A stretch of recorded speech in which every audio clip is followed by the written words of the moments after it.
So we have this VA system, and if you were appointed head of the VA system, I'm just curious to know what changes would you make? Like, what would you Oh then begin God. to implement? I have a whole report on that that I just thought about this morning that I need to write and publish it somewhere.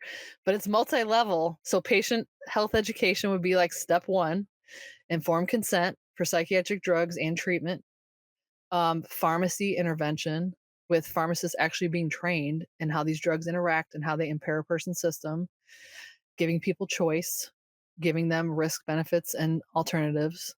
Um, Training overhaul of all therapists to start to see side effects and adverse reactions to drugs instead of seeing everything as a trauma response or something that's stuck in their body or something you need to do EMDR about, all those things.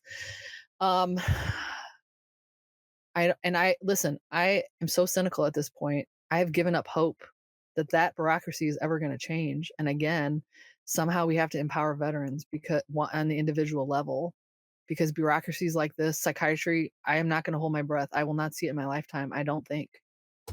And so it's up to consumers, it's up to TikTok and X and podcasts to educate the general public to wake up that your mental health is not yours. They took it and you got to get it back because they're not really going to help you the way you think they are.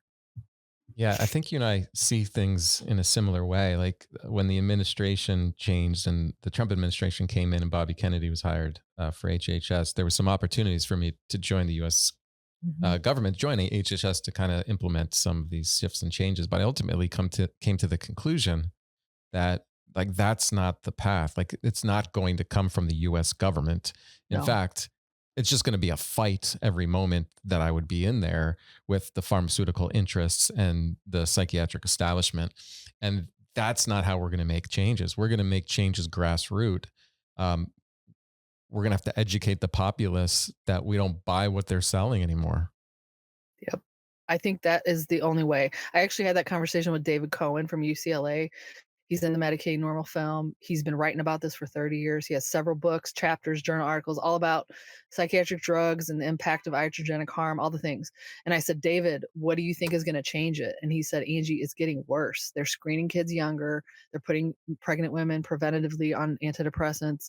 Like it's worse than ever. They don't count people in state care, like people that are coerced into treatment and force injected. None of this is counted. It's getting worse. And then I said, I actually think it is getting worse, but in a different way. So many people are being harmed that that has a ripple effect. And at some point, we're going to hit a tipping point where enough people have been harmed. COVID woke a lot of people up. Enough people start to see through this. And then we're just going to withdraw care and the whole establishment will collapse. However, I mean, you just see it in psychiatry. It's like, oh, now it's psychedelics. Okay, now it's TMS. Now it's let's develop other drugs. Like they just play the winky dink. They just it's just gonna like whack-a-mole, like let's just move around. We're gonna act like we don't see this. I every year I look in the APA manual or the APA annual conference. I look in there to see if they have a deprescribing. Um, I have yet to see that. Have you seen that yet? No, no. No. So in one breath, they'll say the social determinants of mental health. They'll recognize poverty or, low socioeconomic status or like access to healthcare as a way that people can exhibit mental health symptoms, but they don't see it. They're doing it. Like I'm like, oh, what year am I going to see this? I give up. I don't believe it. So that's why I just work. I keep my head down. I love who I can love. I help who I can help. I do my best to be equitable about that. And I can only do so much. I'm one person.